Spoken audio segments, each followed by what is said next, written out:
não tão ligado assim, né? Mas ele quebra o galho, Vamos lá. Limite de f de x com x tendendo a 1. É o limite de quem isso aqui? É f de 1? Por que é f de 1, cara? Quem é o limite de f de x com x tendendo a 1? É o limite de quem? É o limite de quem?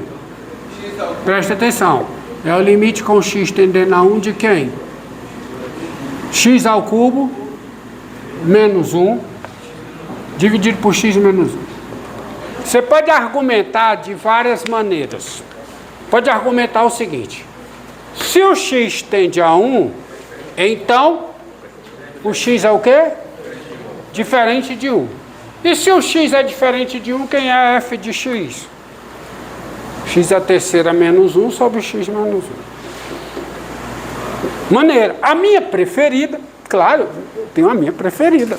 A minha preferida é o seguinte: numa vizinhança aberta e estrita de 1, quem é f de x? É essa função racional. E se duas funções coincidem numa vizinhança aberta e estrita de um ponto, uma delas tendo limite nesse ponto, a outra também terá, e os dois limites são iguais. Então, se essa tem limite e essa tem, os limites são iguais, então eu posso usar isso, tá? Se essa tem limite, melhor dizendo, se essa tem limite, o limite dessa essa tem limite, o limite dessa é o limite dessa daqui. Agora, por que essa tem limite? Pela mesma razão. É a mesma proposição. Então, isso aqui é o limite com x tendendo a 1. Aí o quê? Isso aqui é uma indeterminação, né? Não dá para concluir nada daqui. Então, tem que fatorar. Fatorando, isso aqui é a diferença de 2 cubos. Não é preciso colocar? Não precisa não. Vocês são espertos. Tá certo? Tá certo? Então, fica x menos 1 vezes o quê? X ao quadrado mais x mais 1. Tá certo? Dividido por quê? X menos 1. Então, isso aqui é o quê? É o limite quando x tende a 1. E essa passagem aqui é também esta proposição. Essas duas funções coincidem numa vizinhança aberta estrita de 1. Como uma delas tem limite, a outra também terá, e os limites são iguais. E por que essa tem limite? Porque é uma função polinomial. E o limite de uma função polinomial no ponto é o valor da função polinomial no ponto. Exatamente isso aqui, que torna a função polinomial contínua em todos os pontos do seu domínio. Mas eu quero é aqui. Olha, limite de f de x é quem? É 3, com x tendendo a 1. Mas quem é 3? Quem é 3? É o f de 1. Então, o que demonstrei eu, com a ajuda de vocês? Limite f de x com x tendendo a 1 é igual a f de 1. O que é que isso diz, segundo essa proposição? Diz que a f é contínua em 1. Logo, a função f é o quê? É contínua em 1. Beleza? E nos outros pontos, ela é contínua? Vamos ver. Vou fazer de azul. Quais são os outros pontos? Os outros pontos são os pontos que são menores do que 1 e os que são ou maior do que 1. Menor do que 1 ou maior do que 1. Então, ó, primeira coisa. Dado P menor do que 1, eu tenho que f de x é igual a x ao cubo menos 1 sobre x menos 1, qualquer que seja o x pertencente ao intervalo menos infinito 1. Só que esse intervalo é uma vizinhança aberta do P, porque eu estou no caso em que o P é menor do que 1. Se o P é menor do que 1, esse intervalo aqui é uma vizinhança aberta de P. Portanto, tirando o P, o que é que eu tenho, hein? Vizinhança aberta estrita de P. Ou seja, nessa vizinhança aberta estrita de P, f de x é igual a essa função racional. Só que essa função racional tem limite com x tendendo a P. Porque o denominador tem limite P menos 1, que é diferente de 0. Ou seja, se o P é menor do que 1, o P está no domínio dessa função racional. E qualquer que seja o P no domínio de uma função racional, quem é o limite? É o valor da função racional num ponto. Então, conclusão. Daí, aí eu vou concluir aqui. Fica ligado, cameraman. Esperto aí. Daí, se tu gravar direitinho, no final eu te dou uma gorjeta. Tá? Hoje, na minha vez, não ganhei nada. Eu que também 2, 3 vezes já. Daí,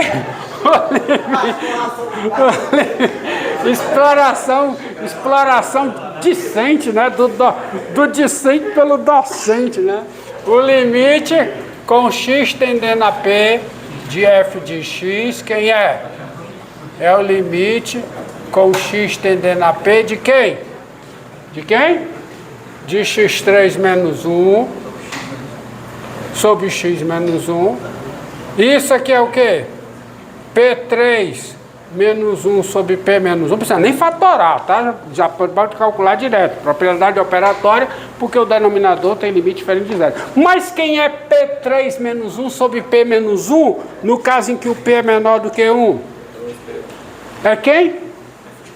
F de P. Se liga, garoto, eu quero mostrar que a F é contínua em P, então eu tenho que mostrar isso aqui. Então, olha, dado P menor do que 1, eu mostrei, com a ajuda de vocês, de alguns de vocês, que o limite f de x com x tendendo a P é igual a f de P. Qual é a conclusão? Não precisa perguntar mais nada não, já tá bom. Logo, F é o quê? Contínua aonde? Em P. Então, se o P é menor do que 1, a F é contínua em P. E os outros valores de P? P o quê? Maior do que 1. P maior do que 1. Então, preto, para destacar. Dado P maior do que 1, como eu vou usar a minha proposição preferida? Qual é a minha proposição preferida? Qual é? Se duas funções coincidem numa vizinhança aberta, tá rindo de quê? Se duas funções coincidem numa vizinhança aberta e estrita de um ponto P, e uma delas tem limite em P, a outra terá o mesmo limite. Tá? Não esqueçam disso, tá certo? Daqui a 30 anos, quando os seus filhos estiverem na universidade, você diz, lembre-se do que o professor Romildo disse para mim no estudo do limite. Pronto, então dado P maior do que 1, você tem f de x... Professor, posso fazer? Não, pode não, você disse que já sabia. Você falou que já sabia. Depois. F de x é igual a quê? A x3 menos 1 sobre x menos 1, qualquer que seja o x pertencente ao intervalo 1 mais infinito. Por força maior, essa igualdade vale aqui. Entendeu? Se vale aqui, vale aqui, porque isso é subconjunto. Ou seja, essa função f é a função racional numa vizinhança aberta e estrita de P. Conclusão, se essa função tem limite, esse limite também será o limite da f. Mas tem, e eu já escrevo logo. Daí, qual é a conclusão? Limite de f de x com x tendendo a P é igual a quê? A limite com x tendendo a P de quem? De x3 menos 1 sobre x menos 1, que é igual a quê? Mesma coisa daqui, porque o P é diferente de 1. Então aqui fica P menos 1 e aqui é P3 menos 1. Isso aqui é o f de P. Porque se o P é tudo da definição da função, se o P é maior do que 1, quem é? Isso aqui é o f de P. O que é que diz essa igualdade? Pronto. Logo, a f é contínua em P. Ou seja, essa f aí é uma função que é contínua em todos os pontos do seu domínio. Qual é a sua pergunta? Eu vou dar uma colher de chá, diga aí. Cara. Não, é por causa que ali o senhor fez f de 1, né? Aí, mas por que não 0? Por causa que ali o limite do f de 1 é 3. E também é o limite do x ao quadrado mais x mais 1. Porque o 1 é o divisor de águas aqui, então eu vou logo nele. Se tinha que dar problema, vai ser nele. Aí eu mostrei, tá? Porque, ó, eu estou usando também essa proposição, porque se eu pegar, por exemplo, o que eu estou dizendo para você, eu estou usando a minha proposição preferida. Está aqui o 1, está aqui o 2, está aqui o 0. Né? E pode ser outra, mas nessa vizinhança aberta e estrita de 1, quem é f de x? É essa função. Se essa função tiver limite, e tem, o limite dela é o limite da f. Agora, por que eu vou pegar no P igual a 0 se eu posso fazer logo tudo para P menor do que 1? Fixo, porém arbitrário. Dado P menor do que, dado P maior aqui, dado P menor do que 1, ou seja, P menor do que 1, arbitrário, mas está fixo. Então eu concluo a conta. Aqui também. Ou seja, essa função f que eu dei para vocês é uma função que também é contínua em todos os pontos do seu domínio. Diga. Se o senhor não tivesse colocado essa parte aqui, ó, P se x igual a 1. Vamos a um caso aqui, ó. Esse caso aqui que eu vou colocar para você.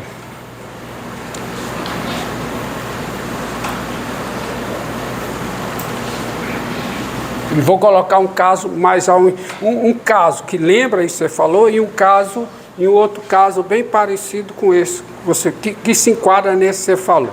Mas antes vamos nesse outro aqui, ó. Ó, quanto tempo aí, garoto?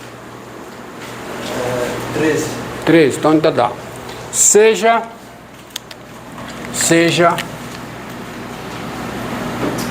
G de R em R a função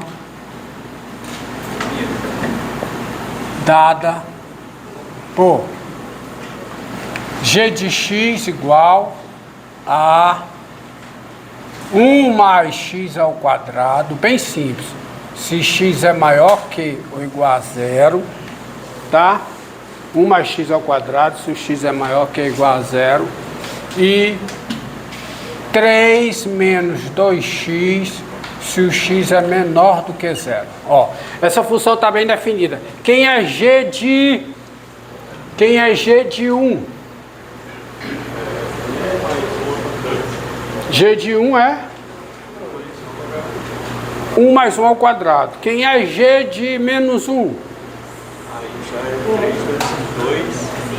Dá 5. Quem é g de 0? É 1. Isso é dito uma função definida por partes, tá? Função definida por partes. Começa daqui. Mas e aí? Vamos ver.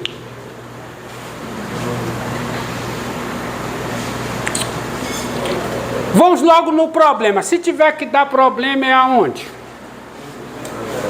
No 0. Será que ela tem limite no 0? Será que o limite no 0 é o g de 0? G de 0 é 1. G de 0 é 1. Então, vamos botar aqui. Primeira coisa, g de 0 é 1.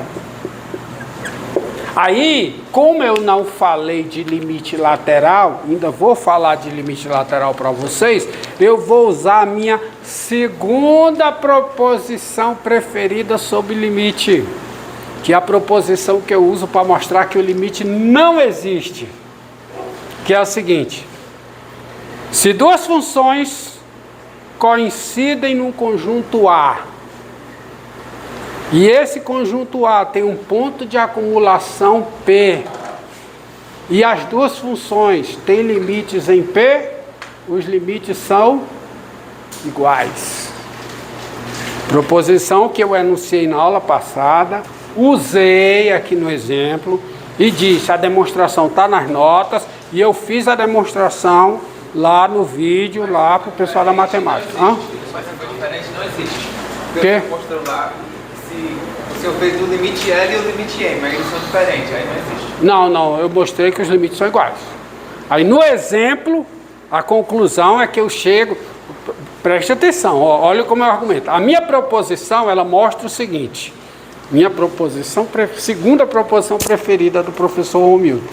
Se duas funções coincidem num conjunto, o número real P é ponto de acumulação desse conjunto, e as duas funções têm limites em P, então os limites são iguais.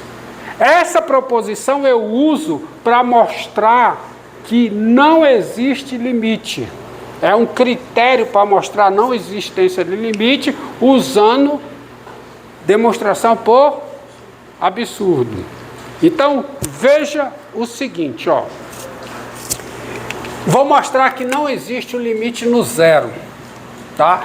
Eu não vou fazer argumento geométrico agora não, porque eu quero treinar vocês o seguinte. Olha, tem uma situação, você chega em certas situações do cálculo, que a única coisa que pode te ajudar é uma proposição. As fórmulas do cálculo são as proposições, são os resultados que eu enuncio aqui para vocês, que tem demonstração. Algum deles eu darei a demonstração, outros não. Eu vou só dizer, olha, para resolver este problema você tem que usar essa proposição. Se quiser, veja a demonstração nas notas, tá? Mas o principal é você memorizar, entender e usar, tá? Então, vou usar esta proposição para mostrar que não existe o limite no zero. Ó, nós temos o seguinte, primeira coisa, ó, quem é g de x, preste atenção aqui, ó, quem é g de x, ei cara, tu tá olhando o tempo aí, para de olhar no celular, rapaz. Qualquer que seja o x no intervalo, zero fechado mais infinito, quem é g de x, quem é? Me responda. É o 1 mais x ao quadrado. É 1 mais x ao quadrado. Isso é 1 mais x ao quadrado, qualquer que seja o x nesse intervalo. Certo? E quem é g de x,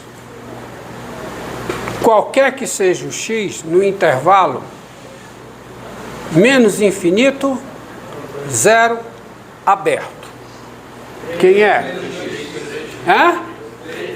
3 menos 2x. Vocês concordam com isso? Concordam. Agora, vocês concordam que o zero é ponto de acumulação desse intervalo? Eu não consigo me aproximar de zero dentro desse intervalo? Consigo. Ponto de acumulação é isso. É um número. O que é um ponto de acumulação de conjunto? É um número para o qual eu posso me aproximar por elementos do conjunto. Pense dessa maneira, bem intuitiva, tá? Que vai ao encontro da definição que eu dou. Eu consigo me aproximar de zero dentro desse conjunto. Então o zero é ponto de acumulação desse conjunto. O zero também é ponto de acumulação do segundo, não é? Agora, isso é uma coisa. Agora, se eu pegar a minha função g dada, a função g, ela é igual à função polinomial nesse conjunto aqui, do qual zero é ponto de acumulação. A função polinomial tem limite no zero, não tem? Qual é o limite da função polinomial no zero? Então, se a função g tem limite, qual é o limite da g? Tem que ser 1. Por quê? Porque a minha função g tendo limite, a minha função g e a função polinomial coincidem nesse conjunto e o zero é ponto de acumulação desse conjunto. Então, os dois limites têm que ser iguais. Professor, foi 20 minutos aqui. Encerra aí. Começa.